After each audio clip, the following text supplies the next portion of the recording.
Good evening, friends, and welcome to the final lecture in the series Transformational Leadership in a Turbulent Time, which tonight is being co-sponsored by the Transformational Leadership Program and the Black Church Studies Certificate Program here at Yale Divinity School. It is my privilege to welcome Bishop William J. Barber II back to YDS and to introduce him to many of you.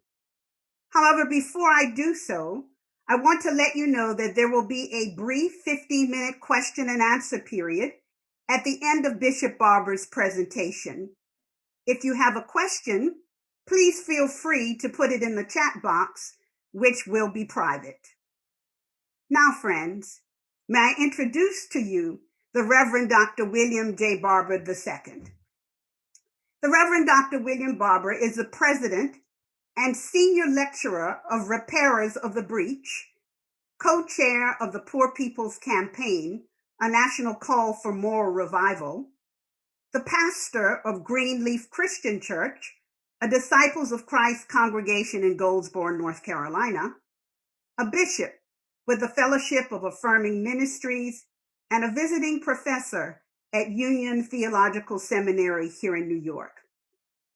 He is the author of 4 books, the most recent of which, We Are Called to Be a Movement, was chosen by Publishers Weekly as one of the top books of 2020. Reverend Dr. Barber is also the architect of the Moral Movement, which began with weekly Moral Monday protests at the North Carolina General Assembly in 2013.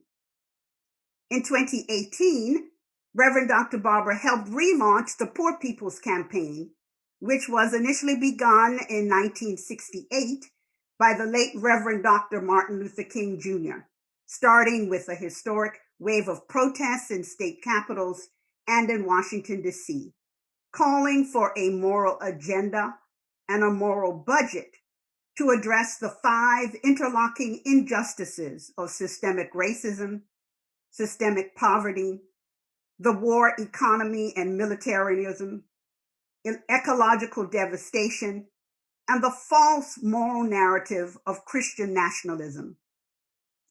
On June 20th of 2020, some 2.5 million tuned in on Facebook for the mass Poor People's Assembly and Moral March on Washington, which was held virtually due to, of course, COVID-19. But what I want you also to know is that Dr. Barber is a man who actually sees the people he seeks to serve. I know, because 30 years ago he saw me. Having arrived in the U.S. about 6 days before as a new bride and a resident alien according to my U.S. immigration status, I was taking my Bermudian pastor on a tour of Duke Divinity School, when Dr. Barber turned to us in the hall and introduced himself. And in acknowledgement of our common humanity, he invited us to do the same. He saw us. A highly sought-after speaker, Reverend Dr. Barber has given keynote addresses at hundreds of national and state conferences, including the 2016 Democratic National Convention. He has spoken to a wide variety of audiences, including national unions and motorcycle organizations, economic policy groups, and drug dealer redemption conferences, environmental and criminal justice groups, LGBTQ equality and justice groups, to small organizing committees of domestic and fast food workers, and to national gatherings of Christians, Muslims, Jews, and people of other faiths. But what you should also know is that Dr. Barber identifies deeply with the concerns of those he speaks to. Well connected to his emotions, I have known him to be moved to tears by the hospitality offered him by a homeless man living in the woods of North Carolina. He is genuinely touched by the brokenness that he sees. Reverend Dr. Barber served as president of the North Carolina NAACP from 2006 to 2017 and currently sits on the National NAACP Board of Directors. A former Mel King Fellow at MIT, he is currently visiting professor of public theology and activism at Union Theological Seminary and as a senior fellow at Auburn Seminary.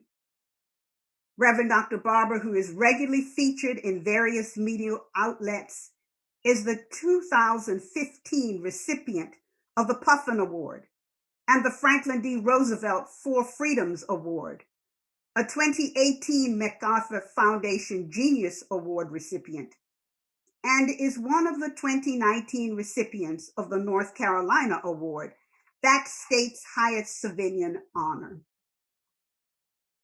Drawing on the rich of his African American and Native American heritage, I can attest to the fact that Dr. Barber is a marvelous storyteller with a wicked sense of humor. He fancies himself as a good cook, and to that I have no comment. In this turbulent time, we need guidance. And Dr. Barber offers us a model of leadership. In touch with his humanity, though a bit stubborn, he's not afraid to acknowledge his mistakes. Yet he is equally in touch with his spirituality, rooted in a faith fueled by his own prayers and the prayers of many others. He is one who seeks to live in congruence with the message he espouses. Harmless as a dove? Sometimes, but surely wise as a serpent. I acknowledge that I am biased. Many years ago, I adopted Dr. Barber as my younger brother. I recognized he needed someone to boss him around just a little bit. But in all seriousness, I believe that if we will listen with our hearts this evening, we will hear a significant word about how we might offer transformational leadership in this turbulent time from this God's servant.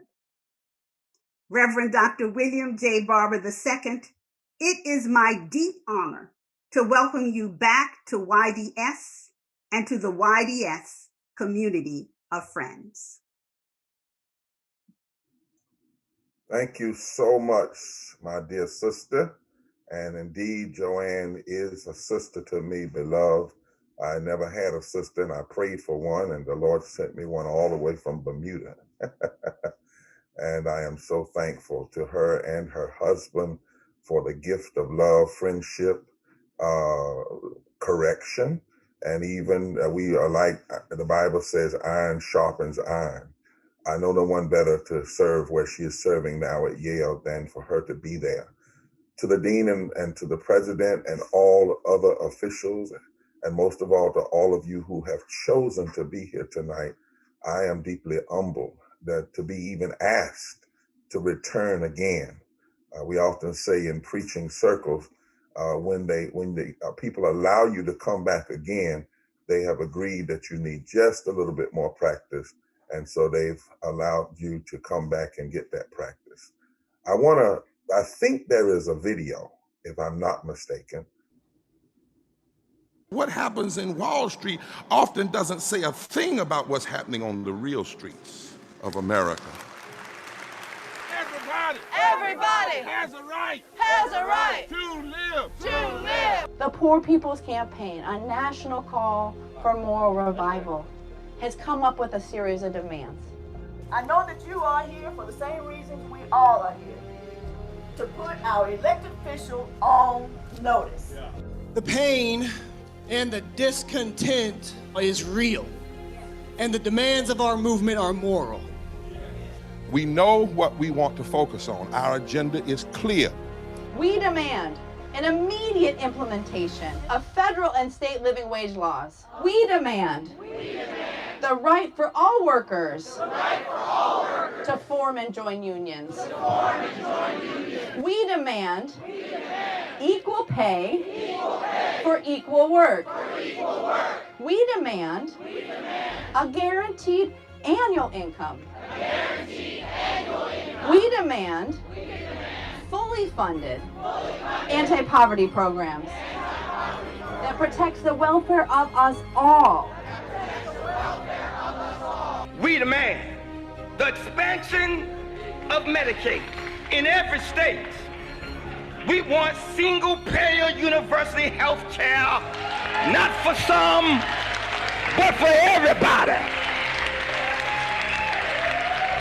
We demand an immediate restoration of the Voting Rights Act. We demand an end to racist gerrymandering. We want early registration of 17 and 18-year-olds. We want registration to vote at age 18. If we can be drafted for war at 18, we ought to be able to vote automatically at 18. Early voting in every state, same-day registration, and the enactment of Election Day as a holiday. We demand a reversal of state laws that prevent municipalities from raising minimum wage. We demand an end to mass incarceration and the continuing inequalities of black, brown, and poor white people with the criminal justice system. We demand the right to vote for the formerly incarcerated. A clear and just immigration system. This includes providing a timely citizenship process that guarantees the right to vote. The First Nation, Native American, and Alaskan Native people retain their tribal recognition as a nation, not a race. We demand decent housing. We demand relief from crushing household, student, and consumer debt. We demand equity in education. We demand an end to the resegregation of schools. We demand free tuition at public colleges and universities and an end to profiteering on student debt. Equitable funding for historically black colleges and universities. We demand the repeal of the 2017 federal tax law. And we demand that the wealthy and corporations pay their fair share. We demand an end to military aggression and warmongering.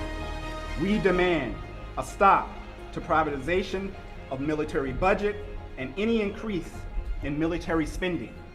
We demand a ban on assault rifles and a ban on the easy access of firearms. We demand an end to federal programs that send military equipment into local and state communities. We demand that the call to build a wall at the U.S.-Mexico border be ceased. We demand a ban on fracking, mountaintop removal, coal mining, coal ash ponds, and offshore drilling. We demand a ban on all new pipelines, refineries, and coal, oil, and gas export terminals. We are demanding that we stop the war on our poor. Somebody's hurting my brother, somebody's hurting our sisters, and it's gone on far too long, and we won't be silent anymore. We believe that we can win. We believe that we can win. We believe that everybody has a right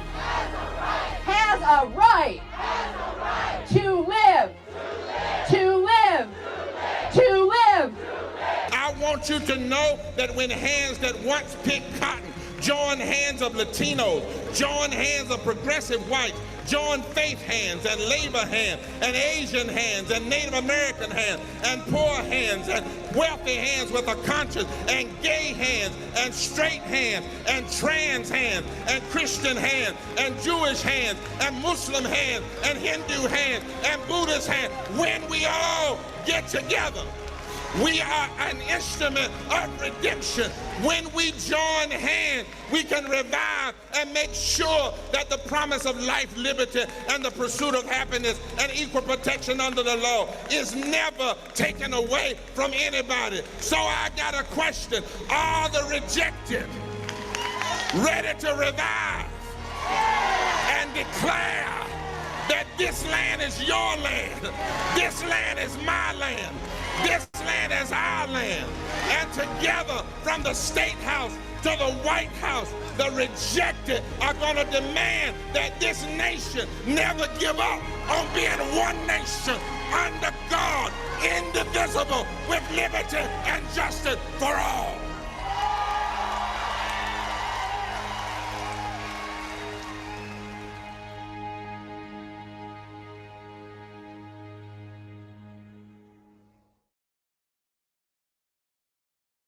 I want to talk this evening about your theme and limit it to transformational leadership in America, because I think there's also a place for talking about transformational leadership in various communities, transformational leadership around the world. I just had a conversation a few weeks ago with Mahatma Gandhi's grandson, and we began a conversation internationally about what transformational leadership looks throughout the world. But in this moment, I want to talk about some must, and these same must, M-U-S-T, can apply to various ways of looking at what it is to be transformational. If I was being real biblical, I would say transfigured leadership. The first is that you must know the history of resistance to change in this country. If you're going to transform or feel there's a need to transform, you need to know what has worked against the transformation and how people have overcome it, and what things we have to carry from generation to generation, because every generation has its Seneca Falls or its Edmund Pettus Bridge or its Montgomery movement. You know, a lot of conversation has been had about what happened in 2016. Some have said, oh, we've never seen anything like this before. Others have said this group didn't vote or that group didn't vote. Some have said Democrats should have done this and they should have done that. But historian Neil Painter said something I believe we all should hear. After the election in 2016, when we saw someone who was endorsed by the KKK, militia groups, the Republican Party, or those claiming to be Republicans. I have a struggle now with some who put that title on, because my grandfather was a Republican, but he was a Lincoln Republican, a Teddy Roosevelt Republican. Princeton historian Neil Painter, she said that what we are seeing today, she said, is the iconography of a tragic, traditionally American call and response. She said that what we saw in 2016 was not new, but it was, the call is a challenge to the status quo of people in power and white people on top. And then the response to that call are outbreaks of meanness, many merely vile, embracing rhetorical weapons, many murderous taking up physical weapons. She said the bloody history of lynching with its festive mobs and souvenir postcards and body parts bristle with personal provocations to the racial status quo. She said if you understand this history, that you would find out that what we saw in 2016 is not new to America. It is, in fact, a part of America. Not the only part, but a very real part that you cannot see, you cannot dismiss. What she was talking about, for instance, is in the 19th century, for instance, following the Civil War, fusion coalitions, moral fusion coalitions of Black and white people came together throughout the South to reconstruct this nation as a republic that would in fact guarantee liberty and justice to all. It was a powerful time. Poor whites and poor former slaves and freedmen and free women came together and began to change voting laws and criminal justice laws and education laws all over the South. Every southern state today that we call quote unquote red states were in fact states where black and white fusion coalitions led those states from 1868 until the 1870s. They were powerful coalitions. 25-30% of white people were voting for predominantly black candidates, political candidates. A number of the General Assemblies in the South were all black in the South. In my own home state of North Carolina, a white minister and a black minister worked together, among others, to help rewrite the Constitution. And I want you to hear the language they put in the preamble of the Constitution. They said, we hold these truths to be self-evident, that all persons, notice, not all men, all persons, are endowed with certain unalienable rights, among which are life, liberty, the fruit of their own labor, and the pursuit of happiness. They actually made public education a constitutional right in that Constitution that was rewritten when black and white people came together, something that's not even in the national Constitution, federal Constitution today. But, as Nell Painter said, this radical democratic call evoked a violent backlash. The Ku Klux Klan, with all kinds of irreligious tones, was formed in the 1870s and first was formed to attack white people before they ever attacked black people, to cut white people from working with black people because of the fear of fusion coalition. They were determined to destroy those fusion coalitions. We saw an attack on the Constitution. We saw an attack on attempting to take the courts over, attack on voting rights. All of this went on in response to a more democratic process that black and white people were working to bring into existence in the South and then in the country.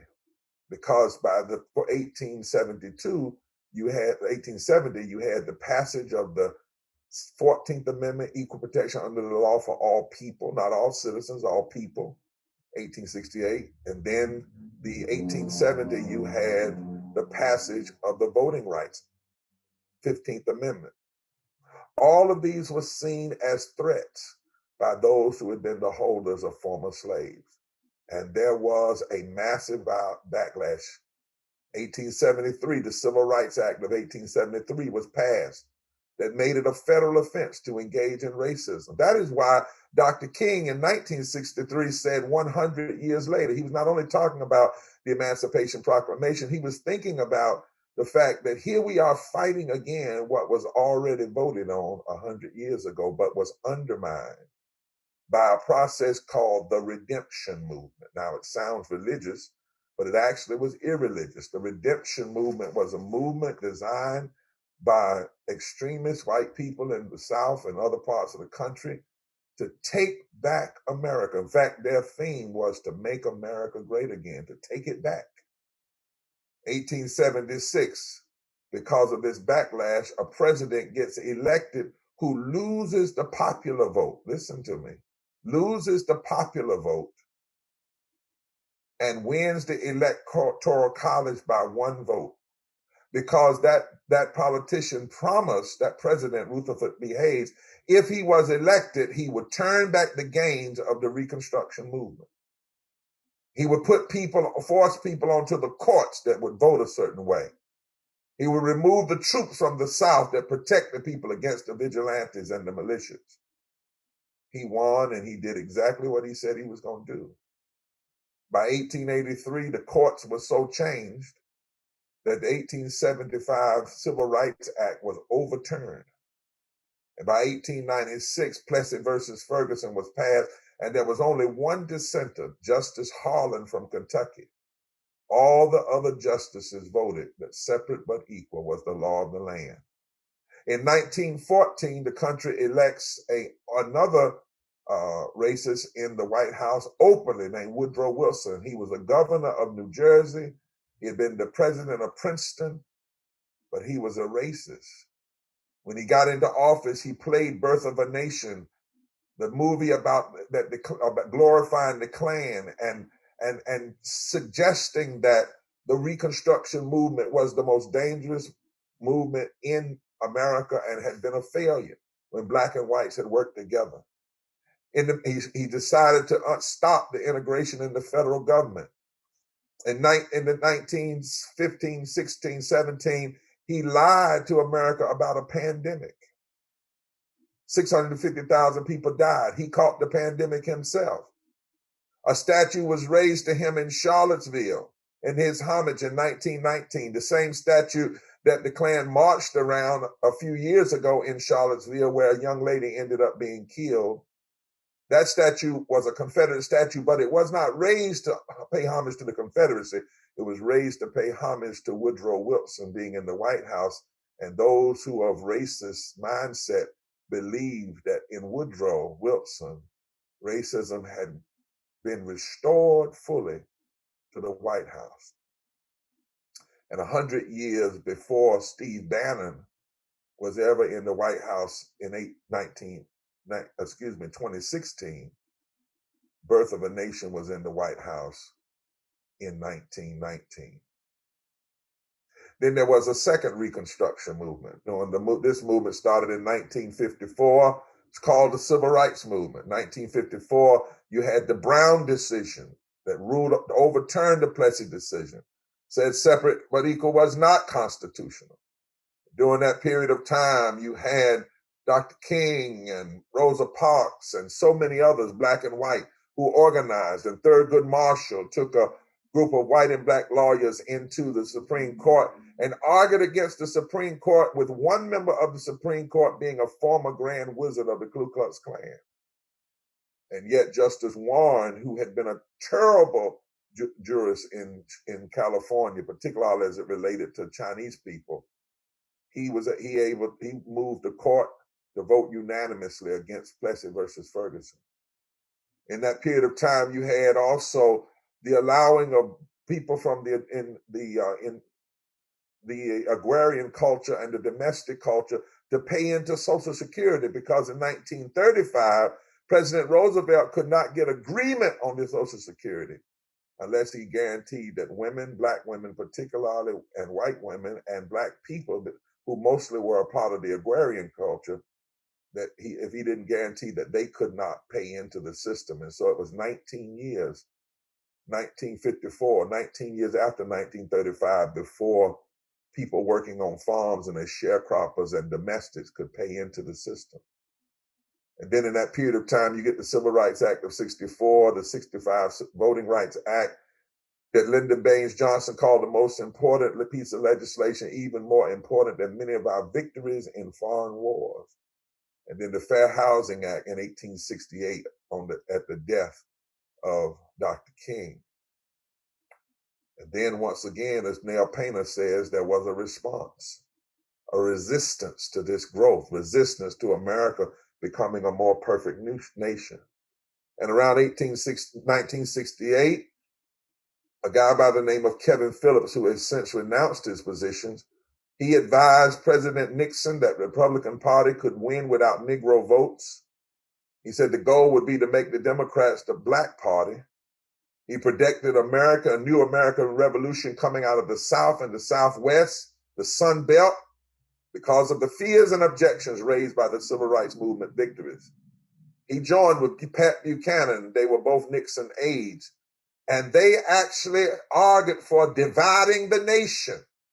Listen now. They said that the way to win is to engage in something called positive polarization. Divide the nation and the country for political advantage. They actually said, if you read a book by Jonathan Shell called The Time of Illusion, Buchanan wrote, "We will cut the Democratic Party and the country in half." And my view is that we would have the far larger half.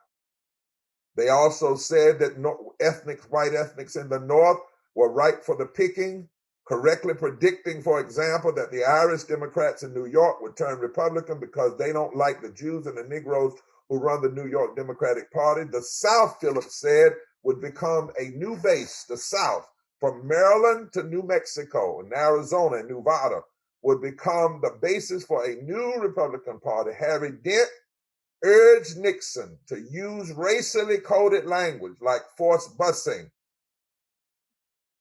and entitlement and the need for tax cuts.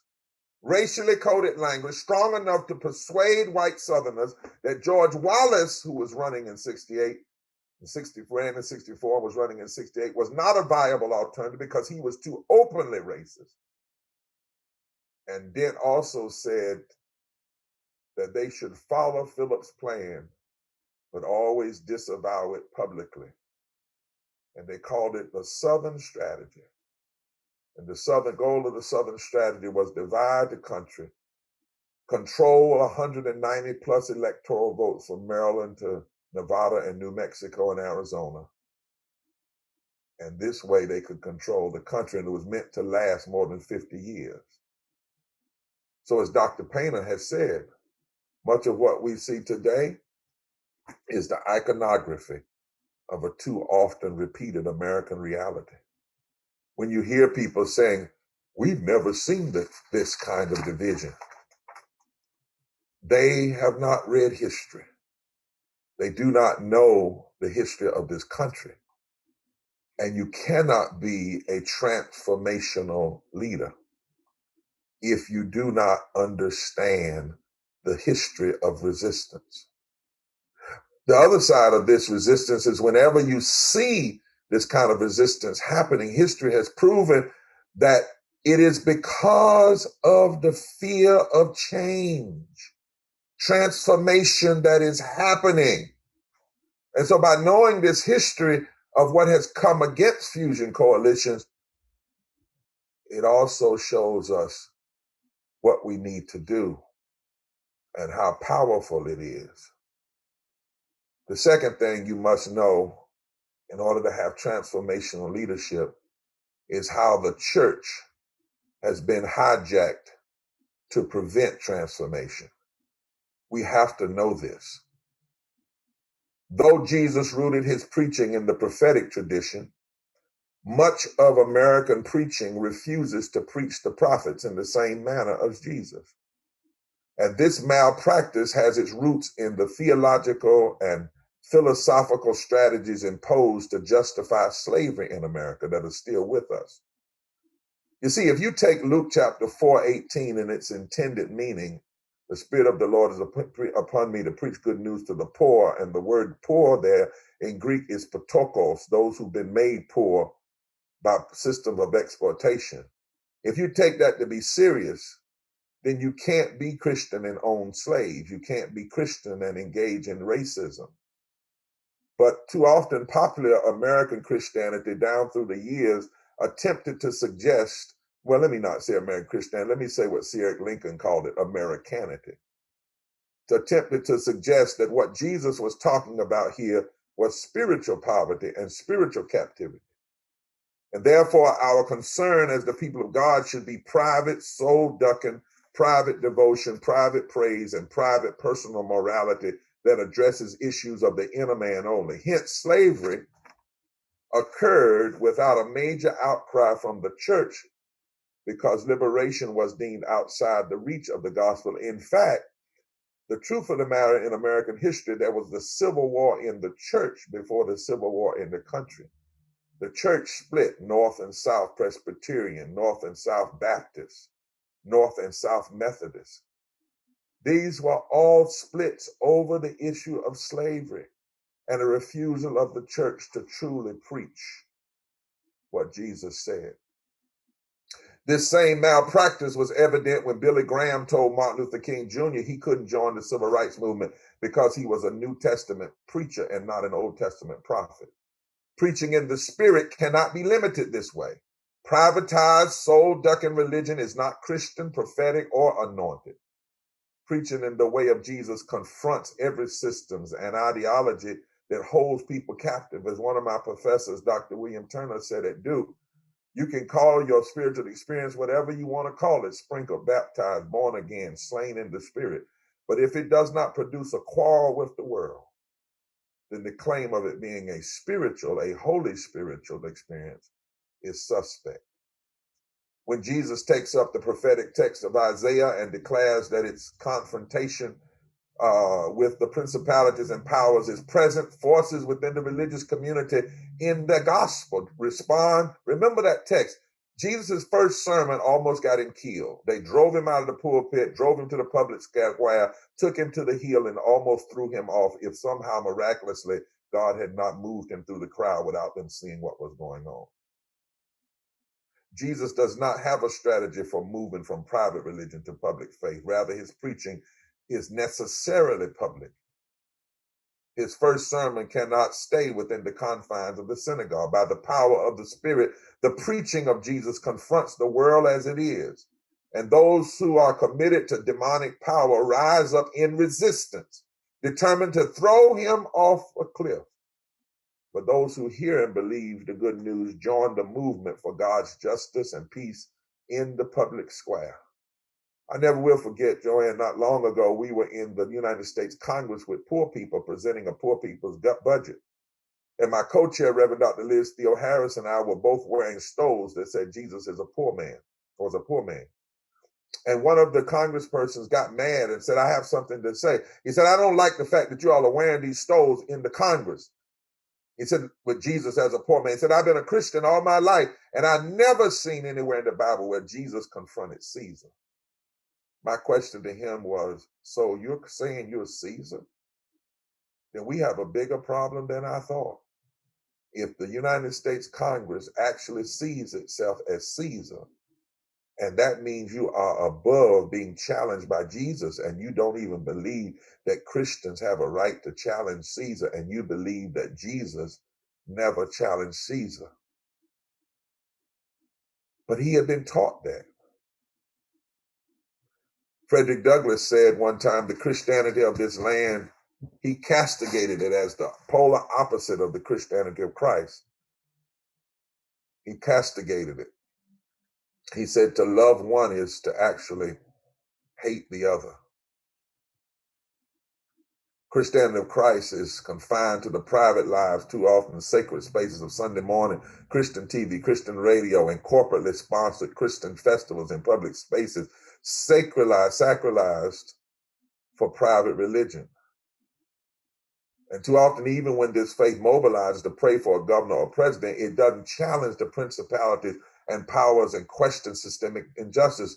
During the last 4 years, we had people calling themselves Christian going in praying, Praying, for the president, while the president's policies were Preying, praying on the very people that Jesus said called the least of these.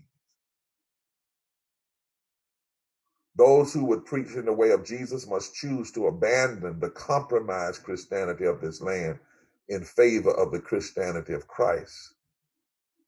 In fact, it is past time for our theological schools and religion departments to teach what historian Kevin Cruz at Princeton University has documented in his book, One Nation Under God, The Purchasing of the American Pulpit. To be transformational leaders, you need to know this. In that book, he talks about how so-called white evangelicalism and public religiosity that wraps itself in the flag was actually purchased during the time of the New Deal to do the bidding of big business. Kevin Cruz has researched and footnoted how the U.S. Chamber of Commerce and Sun Oil and other corporations in the 1930s hated the New Deal. They despised Social Security and minimum wage. And they knew that they had needed a moral argument against it, but they didn't have a moral argument because they had helped to drive the country into a Great Depression. So they formed a group with a preacher called the Spiritual Mobilization, and they paid preachers to preach a twisted form of Calvinism. It said that if you're good, you go to heaven. If you're bad, you go to hell. So if you're a good American, you'll prosper. If you're a bad American or bad personally, then you're poor. One Nation Under God emerged as a civil religion that propped up existing powers, a slaveholder religion for the 20th century, according to Jonathan Hartgrove's book on resisting slaveholder religion. And you know, these were the same preachers, or at least the forerunners of the preachers and religionists, who wrote Dr. King when he was in the Birmingham jail, telling him to wait and be patient, which is why Martin Luther King responded. Let me read. He said, there was a time when the church was powerful, a time when the early Christians rejoiced at being deemed worthy to suffer for what they believe. In those days, the church was not merely a thermometer that recorded the ideas and principles of popular opinion. It was a thermostat that transformed the mores of society. He went on to say, things are different now. So often the contemporary church is weak, ineffectual voice with an uncertain sound. So often it is the arch defender of the status quo, far from being disturbed by the presence of the church. The power structure of the average community is consoled by the church's silence and often even vocal sanction of the things as they are. But the judgment of God is upon the church as never before. If the church, today's church, does not recapture the sacrificial spirit of the early church, it will lose its authenticity, forfeit the loyalty of millions, and be dismissed as an irrelevant social club with no meaning for the 21st century. He said, every day I meet young people who are disappointed with the church, what the church has turned into, and they have outright disgust. It is a sad reality that in far too many ways, what Dr. King said inside of a jailhouse in 1963 and what he prophesied has come true. To be transformational leaders, we must also know not only what the church shouldn't be, but we must know what the Bible says about the focus of the faithful. In Ezekiel chapter 22, and I know I'm speaking to a divinity school, so I don't mind doing Bible, because I don't believe you can be a Christian transformational leadership without knowing the Bible, knowing the book, not really studying about the book, but knowing the book.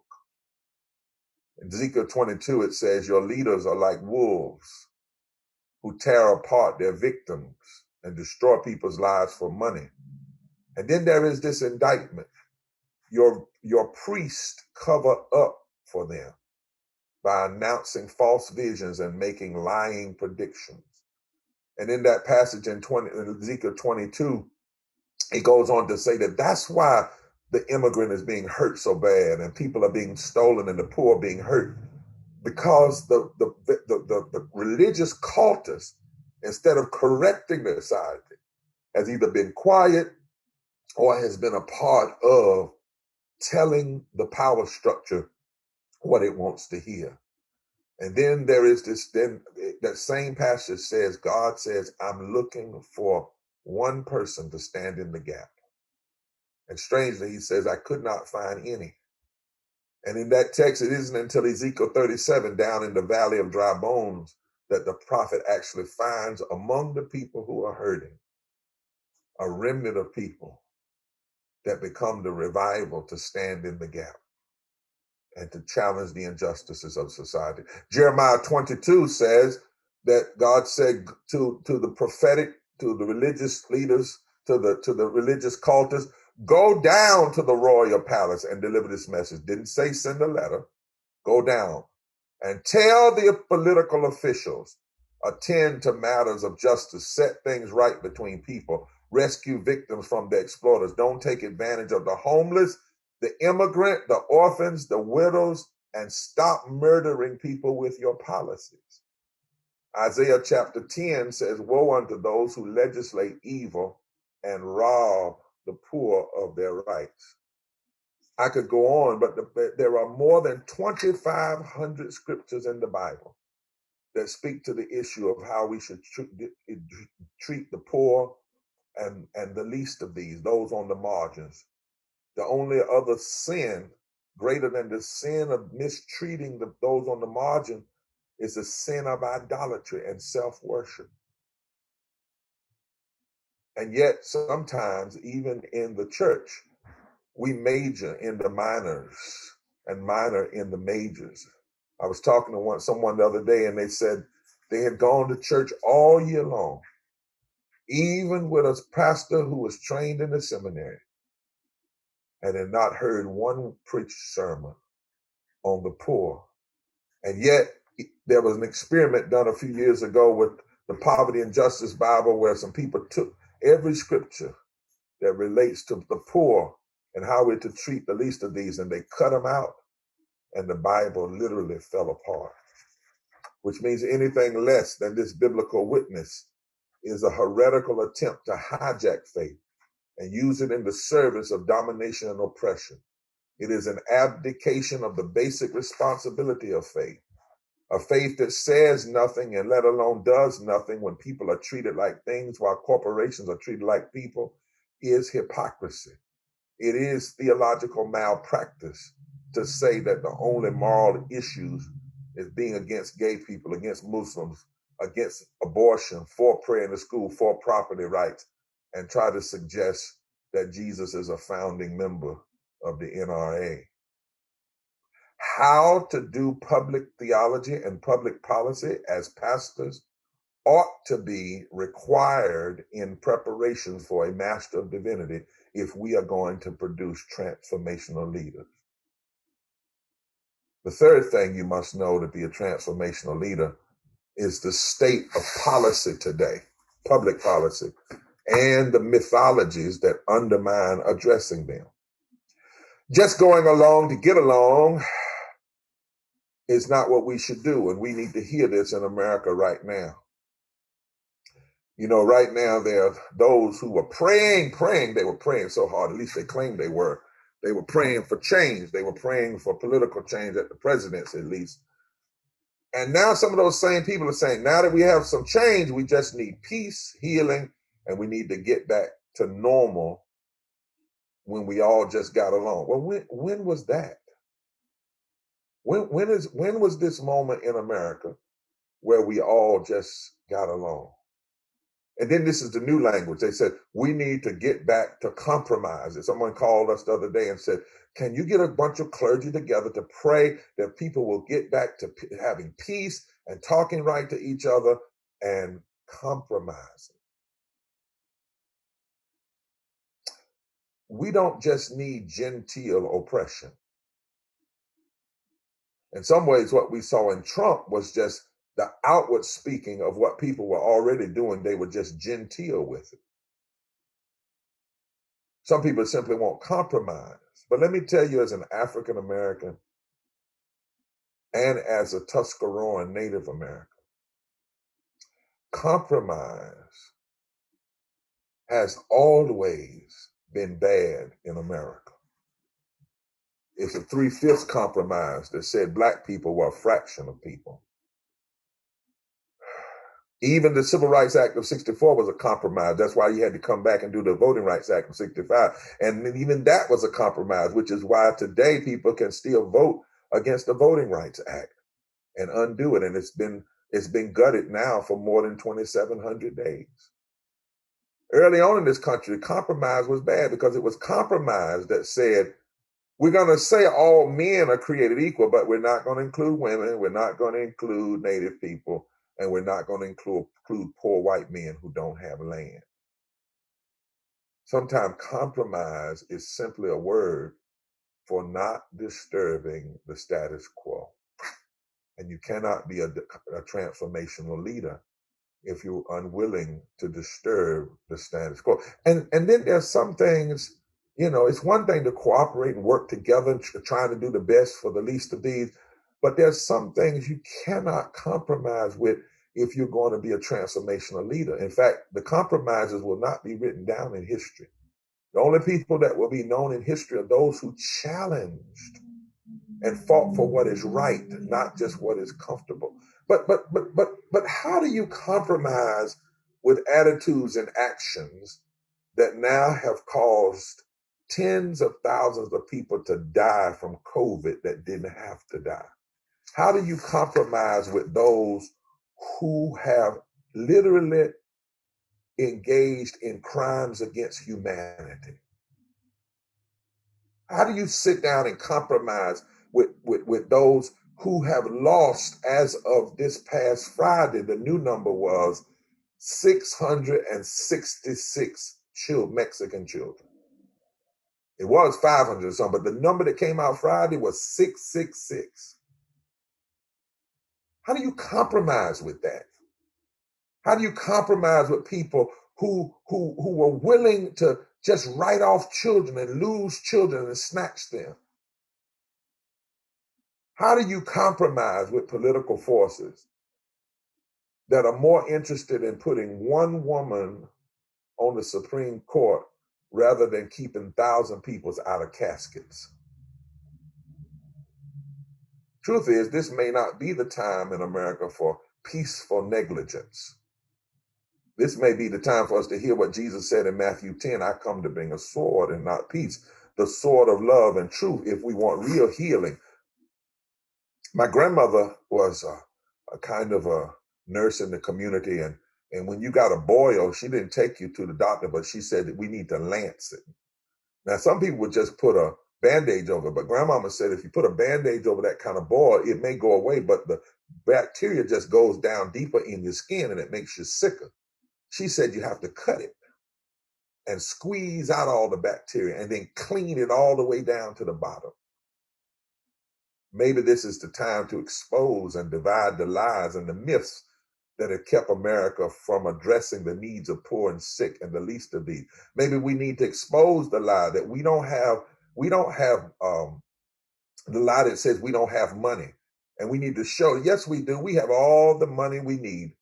When COVID hit, the corporations got almost $5 trillion from somewhere, all of a sudden. We have all the money we need to give people health care and living wages and fully fund public education. It's tied up in unnecessary tax cuts for corporations and a bloated military budget that's now over $800 billion a year. 54 cents of every discretionary dollar goes to the war machinery. We have more money in our military budget than China. Even if we cut it in half, we'd still have more money than China, Russia, North Korea, Iran, and Iraq combined. Maybe it's time for the sword of truth and love to expose that in the first CARES Act, the one they passed back in March, 84% of that money went to corporations and banks, not to sick leave, not to unemployment, not to health care. And the people we call the essential workers, i.e., they are essential for America to work. Those are the folk that had to go to work in the most dangerous jobs. The most of them are poor. The most of them are black and brown and women and poor white people. They got a name change. Before COVID, they were called service workers.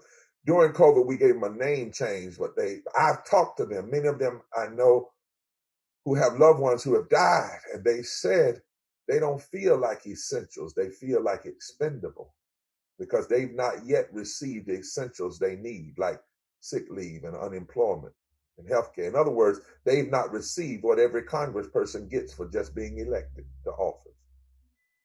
Maybe it's time for the sword of love and truth to separate the truth from the lies. And maybe it's time in this moment for us to destroy the myth that health care for all and 15 an hour and minimum wage is not socialism. It's social justice. Maybe it's time not to compromise with those who have worked and fought so hard against justice, but it's time to expose that the same persons that cry socialism today, they call Roosevelt a socialist for passing the Social Security. They call Lyndon Baines Johnson a socialist for passing Medicare and Medicaid, and they call Martin Luther King and Rosa Parks and Fannie Lou Hamer socialists. To be a transformational leader, we can't allow these false mythologies to guide us. We cannot do that. We can't just go along to get along and compromise. Maybe it's time not to compromise with these attitudes, but to expose them in the hope that they will see the truth and repent, and together we can experience real unity and healing in this nation. Otherwise, what we will have is what Jesus said, peace, peace where there is no peace. And the truth is, the moment we're in doesn't need people talking about left and right. And for God's sake, centrist. What's a centrist? What really is a centrist? Now I can tell you what Jesus, the Bible says about it. He said either be hot or cold, or I'll spew you out of my mouth. What's a centrist? How can you be a centrist? What is that? What is that? That's not what transformational leadership is. Transformational leadership says, listen, we need to make decisions based on our deepest religious values, love, justice, and truth. And we need to make decisions based on our deepest constitutional values, which is establish justice, ensure domestic tranquility, provide for the common defense, promote the general welfare, and equal protection under the law. Those are the principles that are at the center of what we say. It's not some mamby-pamsy way of trying to move in the world. It is taking seriously our deepest religious values and our deepest constitutional values and using them as a grid for every piece of public policy. Does this piece of public policy, does this decision establish justice? Is it rooted in love? Is it rooted in truth? Does it promote the general welfare? Does it provide equal protection under the law?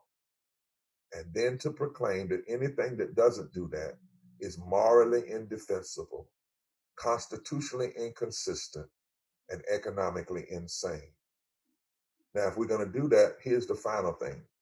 We must know what we call the 5 interlocking injustices that are threatening America if we're going to be transformational leaders. The first one is the one that is America's original sin, systemic racism. And we say systemic racism, we mean racism in all of its forms, not just police brutality. Police brutality is a form of racism. It's not racism. Voter suppression, the real voter suppression, not the lies we hear now. The court-proven voter suppression is racism. Resegregation of public schools is resegregation. Disparate treatment in healthcare and economic investment in Black and brown and people of color community, that's racism. Police brutality, mass incarceration is racism. Continuing denial of justice to our immigrant brothers and sisters, particularly our Latino and those from predominantly Black countries, is racism. The continued mistreatment and refusal to give the full nation status to the indigenous community and all that they should have with that, that's racism. That's the first interlocking injustice. The second interlocking injustice is poverty. In America, almost 43% of the nation lives in poverty and low wealth before COVID. It's nearly 50% now. 140 million people lived in poverty and low wealth before COVID. Low wealth meaning only $400 away from economic tragedy. That's 43% of the country. 700 people were dying a day before COVID from poverty. Public health epidemiologists say that poverty and systemic racism are the 2 fissures through which this pandemic has its hold on this country and it will not turn loose if we don't address those issues. 62 million people work every day for less than a living wage. There's not a county in this country where you can work a minimum wage job and afford a basic 2-bedroom apartment. Systemic poverty. Third interlocking injustice is ecological devastation and denial of health care. 4 million families who get up every morning and they can buy unleaded gas and can't buy unleaded water. 87 million people before COVID who were uninsured or underinsured. Another 12 to 14 million that have lost their insurance since COVID because they've lost their jobs, which means we have over 100 million people right now in America in the middle of COVID who are uninsured or underinsured, who are afraid to even go to an emergency room and get tested for COVID. And then the war economy. And that is where we put $800 billion a year and we spend 54 cents of every discretionary dollar into the war economy, building war machinery, not even going to veterans that have been disabled, and to the troops. Many of our troops have to get food stamps and they are in the armed services because the money goes to the corporate, what President Eisenhower, a Republican, called the military industrial complex. And what do we spend on education and healthcare and infrastructure combined? 16 cents. 34 cents less per dollar than we spend in the war economy. And then the false moral narrative of religious nationalism and white evangelicalism. We have to challenge these 5 interlocking injustices. And they must be challenged with a policy agenda. The policy agenda you heard in the opening video: housing for all, voting rights, jobs, guaranteed incomes, living wage jobs, immigration reform, public education, just to name a few. These are things that transformational leaders must be engaged in, and we must engage these 5 interlocking injustices together, not separately, not in silos. I don't know if you know this, but the same people who passed racist voter suppression laws all over this country and have benefited from them, when you look at their record, once they get into office, they also pass laws against living wages, against health care. They live in the poorest states. And even though they benefit from racist voter suppression laws, once they get into office, they actually end up passing policies that hurt mostly poor white people, because the majority of poor people in this country are white women and children. 66 million of the 140 million poor and low wealth people before COVID are white. 61% of all African Americans are poor and low wealth, but 30% of white people are poor and low wealth. That's 66 million people. And the truth of the matter is, we have to be transformational leaders. We've got to teach this nation that there is a cost when you focus more on Wall Street than on back streets and side roads. We lose $1 trillion a year, as I conclude, to child poverty. $1 trillion a year. And we know that if we just took $2 of the federal budget and put it where it ought to be in programs that work, we could end 60% of child poverty tomorrow. We know that we have $2.6 trillion in lost earnings from the gender and racial wage gap. We know we lose $1.3 trillion in government revenue by lowering the corporate tax rate as we did in 2017. We know we have spent $6.4 trillion in endless wars, and wars we didn't even have to go into. We know that when we don't act on climate change, it may cost us $3 trillion, let alone our lives. We know that 250,000 people were dying from poverty before COVID. We know that the cumulative financial loss of this pandemic are estimated to be $16 trillion because of the inept response of the government and because we refuse to deal with the fissures of systemic racism and poverty.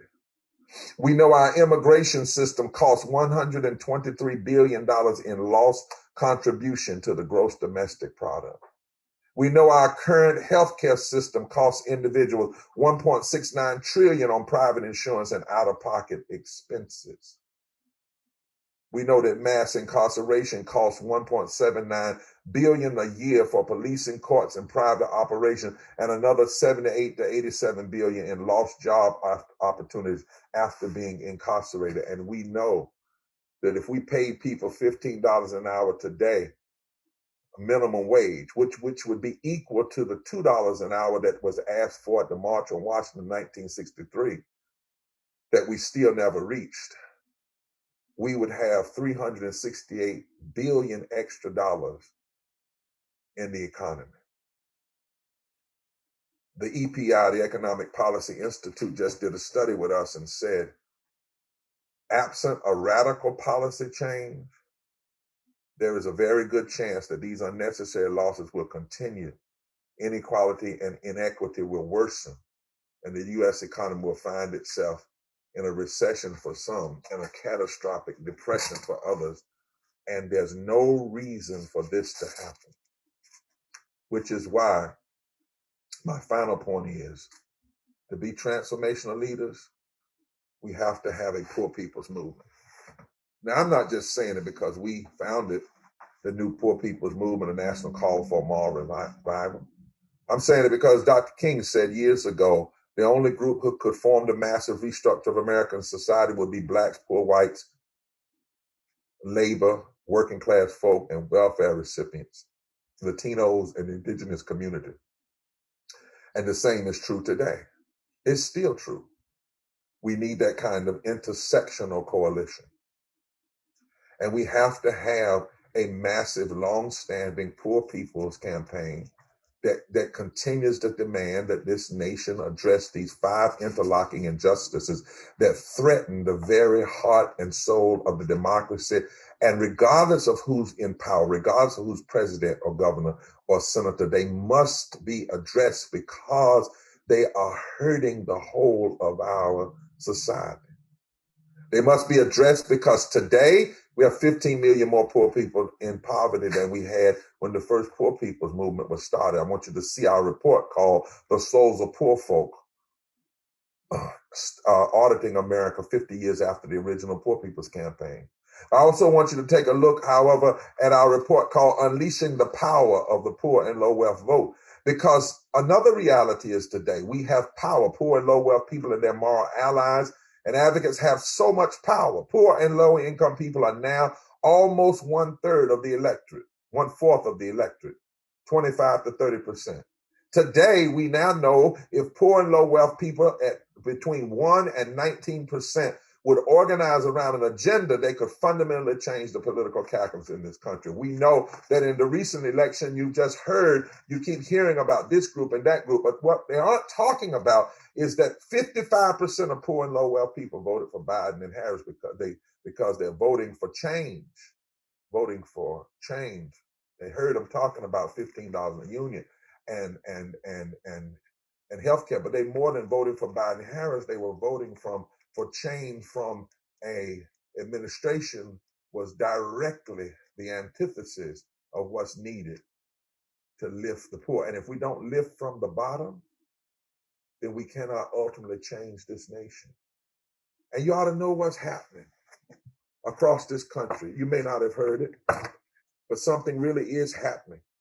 In states across this country, voters this year, poor and low wealth voters, demanded health care, living wages, expanding voting rights. 63% of Americans say that the government is responsible to provide health care now. We're in a moment where we need transformational leadership, not those that just are centrist leadership who don't want to take chances. 3/4 of the citizens in Michigan and Pennsylvania and Wisconsin say that systemic racism is a significant problem. Americans favor a $15 minimum wage. They know it's time. It's way past time. If the minimum wage had kept up with an index of inflation since the 60s, the minimum wage would be $20 an hour. At least 6 million more poor and low income people voted in this election. Last election, there were 64 million poor and low wealth voters. Only 29 million voted. 34 million didn't vote. This year, 35 million voted, but still 28 million didn't, which means there's all this unleashed power. In this country, those who made less than $50,000 a year voted for Biden-Harris. People often say poor and low wealth people vote for extremism. Not true. It was an 11-point margin, a 40% increase from 2016. And this surge of poor and low income voters, Black and brown and white and native, are really what made the transformation in this election. They voted to protect workers. They voted to increase taxes on the wealthy. They voted to address housing issues and homelessness and to bridge the digital divide and fund transportation and confront criminalization of poverty. And they voted their faith and their morality. In a number of states like Florida, they voted to expand the minimum wage. There's a coalition that's emerging out of the deep suffering, a coalition of the 140 million, the 8 million more poor people that are falling into poverty since March, 53,000 people a day, Joanne, since March, 53,333.3 people have fallen into poverty since March. This is why we must have a poor people's campaign. We must have it. Poor and Black, poor people of all races are 3 times more likely to have died from COVID. They didn't go out and risk their lives and stand in line just because they were rejecting a man. They went out and voted because they're rejecting the reality of poverty in this country. And Pope Francis recently wrote in his encyclical Neoliberalism simply reproduces itself by resorting to magic theories of spillover or trickle down without using the name as one solution. He said, and the Pope said, there must be a poor people's movement. That is the transformational movement that must happen and be built and is being built in this country around the world. And how do you do it? Here are the 14 steps. You got to engage indigenously led grassroots organizing. You got to build from the bottom up. 2, you got to use moral language to frame and critique public policy, not the puny language of left versus right and centrist. Number 3, you've got to demonstrate a commitment to civil disobedience that follows the steps of nonviolent action designed to change public conversation and consciousness.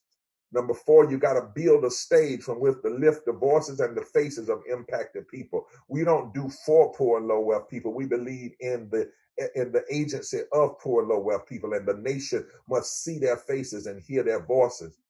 5th, we got to deal with the centrality of race and racism in every issue. 5, we have to build broad, diverse coalition, including moral and religious leaders of all faiths. All faith traditions are not the same, but inside of all of them is a firm foundation against injustice. 7, we must intentionally diversify the movement with the goal of winning unlikely allies. Our movement is not about who we can destroy, but who we bring in. So we organize in the mountains of Appalachia among white coal miners and in the lowlands of Mississippi and Alabama. We must build transformative long-term coalition relationships that's rooted not in personality, but in an agenda. 9, we must make a serious commitment to academic and empirical analysis of policy, because nothing is worse than being loud and wrong, which is why even in seminary, preachers that are being trained need to be trained in public policy and public theology. 10, we need to coordinate every form of social media, video, text, Twitter, Facebook, to use that way of getting more information out and building the movement. 11, we must engage in massive voter registration and education, not based on partisanism, but based on issues. 12, we must pursue a strong legal strategy and bring to bear the foundational moral principles of the Constitution. 13, we must have theomusicology and culture arts, a movement that where the music sings the movement, like the hymns of the social gospel movement of the late 1800s and early 1900s, or the music and the artists of the civil rights movement. We must speak truth in every way. And then in number 14, we must resist the one moment mentality. Every generation has its Edmund Pettus Bridge. Every generation has its day when the stones that the builders have rejected become the chief cornerstones of building a new society. Transformational leaders in America today must understand all of the musts that I have listed. And then you must understand that you have been called and you are alive in this moment to be a part of challenging these 5 interlocking injustices. It's not about you going back and being who other people were. It's not about you wondering who's going to be after you. It's about you understanding the moment in which you live and understanding what was said to Esther. Maybe you were born for such a time as this.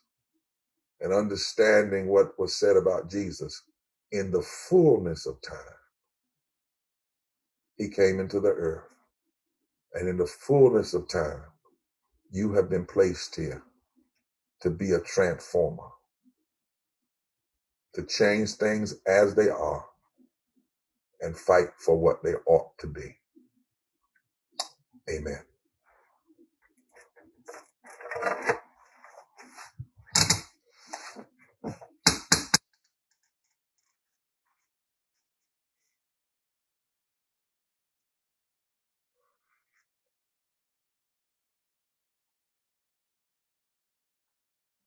We want to thank you, Dr. Barber, for reminding us that we are called in this season to be transformational leaders and giving us a clear strategy that can enable us to be faithful to that call. We have one or two questions, which I'm going to share with you. I'm not sure that we will get through all of them, but I will certainly share this first question. The question is asked, will those who participate in the Poor People's Campaign, or should those who participate in the Poor People's Campaign be patient as President Biden and Vice President Harris get started, or should they be challenged at the very beginning and pushed hard to do the right thing? Well, I think the whole nation should be challenged. We've been patient enough. Before COVID, we had 140 million poor and low wealth people. So we're already pushing. Next week, we're having a national caravan called Remembering Those Who Have Died Needlessly from COVID, and in their remembrance, act.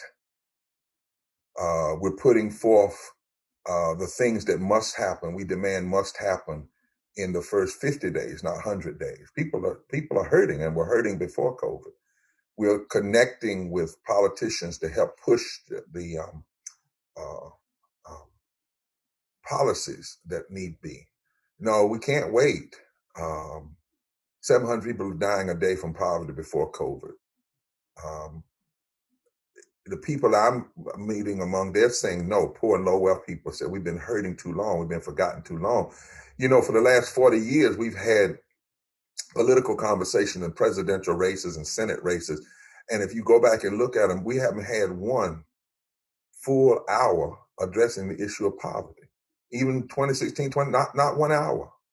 If you think about it, not 1 hour, not 130 minutes addressing the 5 interlocking injustices. We have to change the narrative and build power.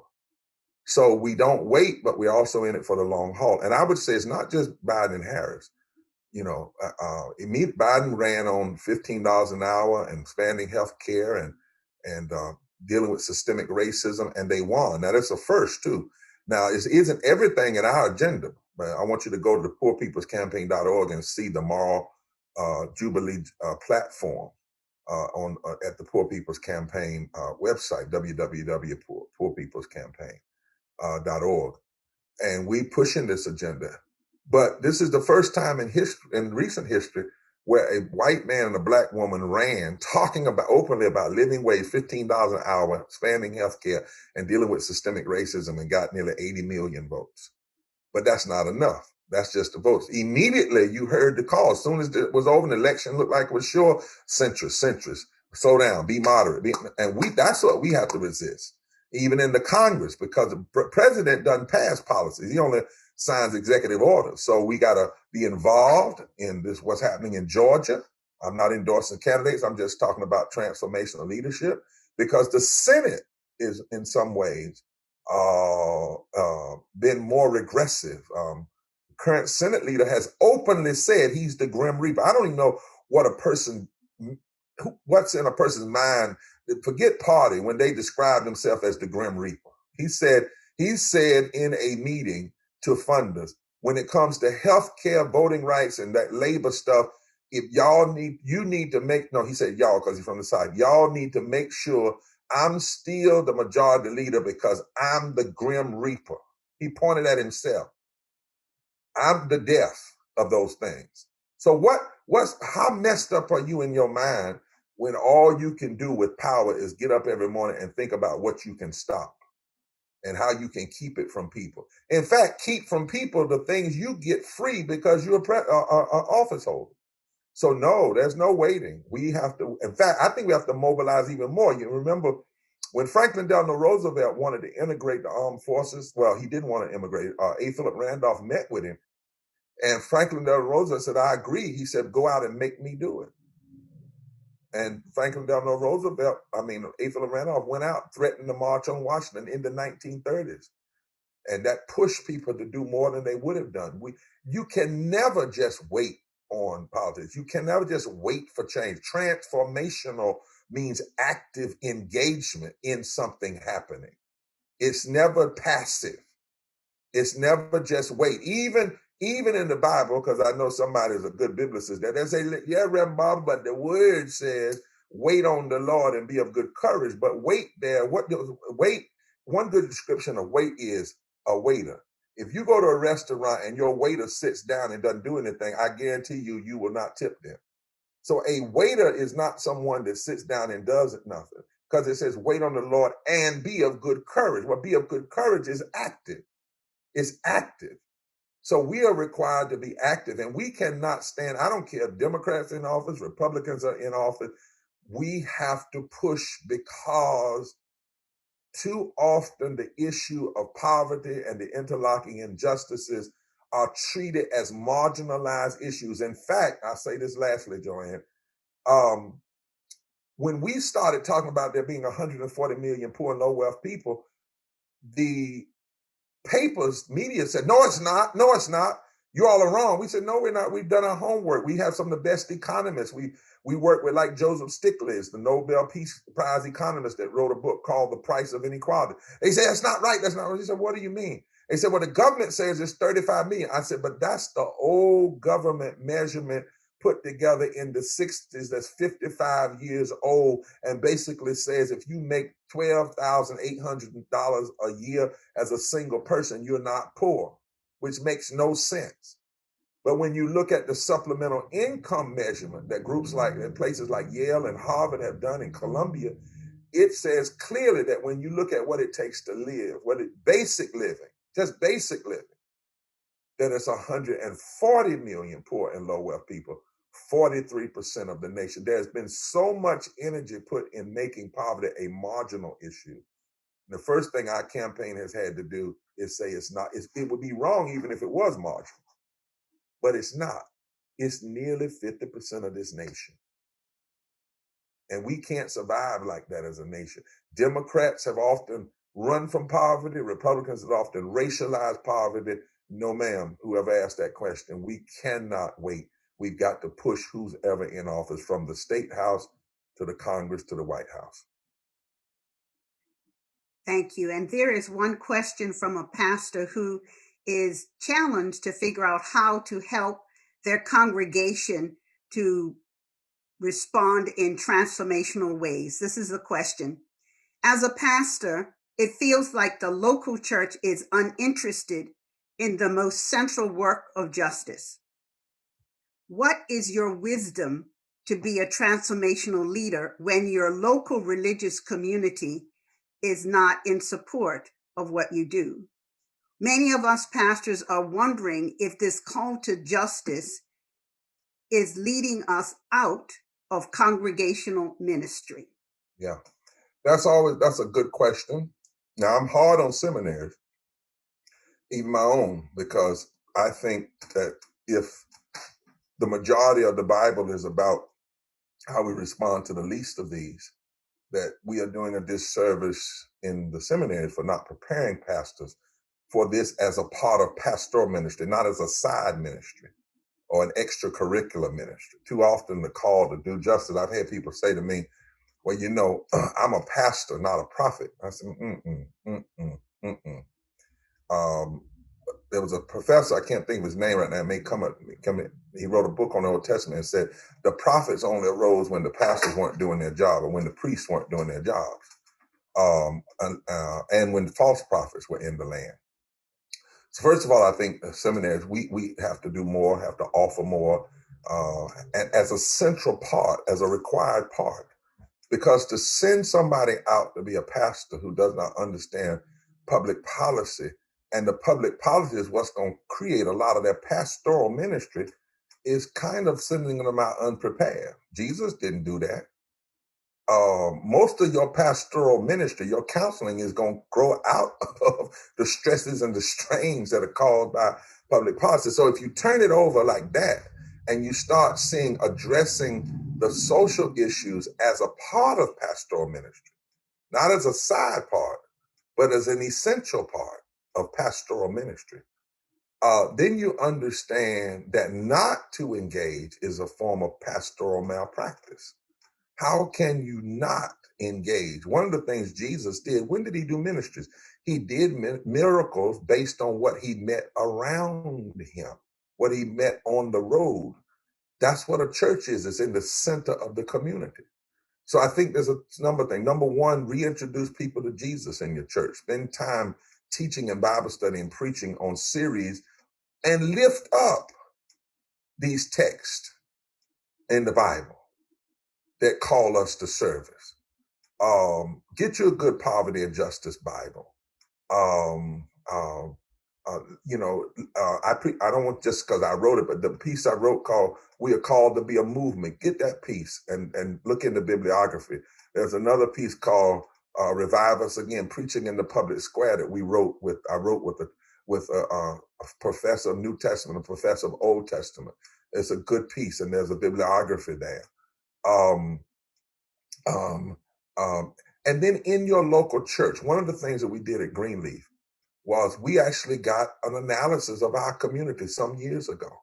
We put a pin, we took a what they call it, a compass, and we put the point on the church, and we drew a circle, and that circle represented a 2-mile circle around the church. And we looked at Acts where it says, you first began in Jerusalem and then Judea. We said, okay, what's in our Jerusalem? And we went to the city and we asked the city to give us a census of that area. And then we actually met in the church about it. And we found out that in that area was what the poverty levels were, what the level of poverty was among women and children. And we started seeing, based on what was already in the immediate vicinity of the church, what part of our calling was. Our calling was to be church in that community, to be church in that community. So then we started figuring out what could we do from a charity, social work perspective, because that's important too. But what also did we need to do in terms of a social justice transformational work? So if I'm in a community where people are dying because they don't have health care, I can't keep burying them saying God called them home when God a lot of times didn't have anything to do with calling them home. God may welcome them home, but they died because of the neglect of this world. So pastorally, I have to be prophetic. And then if I'm prophetic, I got to be pastoral. You can't care about social justice and not love the people, have a heart for the people. That's the pastoral gift, right? And you can't do any of this work without the priestly part. You can't do this work without prayer and the power of communion and fasting and the ritual of the word. As Dr. Turner says, there are 3 dimensions of our spirituality. You must have prophetic social consciousness. You must have spirituality and worship and holiness. And he says, if you don't have holiness, and that's being set apart from the word, then you kind of, then you'll do anything and go with anything, go with anybody. He said, but holiness without a prophetic social consciousness and spiritual praise and worship ends up just being a kind of a sect. But if you have a worshiping spirit, worshiping praise and worship spirituality, without having holiness and a prophetic social consciousness, you just having a party in Jesus' name. But if you have a prophetic social consciousness with no holiness and no worship, then you're going to get burnt out and destroyed because the systems of this world will beat you down. And then you'll end up hating what you fight. You'll end up becoming what you hate. And so it's all of it, not some of it. It's pastoral, priestly, and prophetic. It's all of it. And if the people don't want to go with it, you're called to be the transformational leader. That's why you're there. You're not there to go into a congregation that wants to. You're there to go to a congregation that needs to. And you show them that need rooted in Jesus. Let me tell you, my brother, I've been in the church almost 30 years. When I came here, there were people who clearly did not want to do this kind of ministry. And I almost left until the Spirit says, wait a minute now. If you can't stay where you're needed, what's the need of being who you claim you are anyway? And so we stood there, we taught, we trained. Now, there may come a point where you have to. Sometimes you have to shake the dust off your feet, but that's after you've tried. That's not before you've tried. Thank you for that wise word of counsel to pastors who are trying to faithfully lead their congregations as transformational leaders. We have now come to the end of our time, and we want to thank you again for the grace and wisdom that you have offered to us in this very important hour. And we want to encourage our listeners to get the books in which you have laid out some of these principles more clearly. We're grateful that we've been able to record this session, so we will be able to review it again and have an opportunity to reflect even deeper on the things that you've shared with us. And we receive from you that word of challenge and inspiration and encouragement that God has sent to us from you tonight. Thank you again on behalf of the Yale Divinity community and friends. We are grateful that you have gifted us tonight with the wisdom that God has given you. Thank you. Thank you, my sister. Love you. Take care.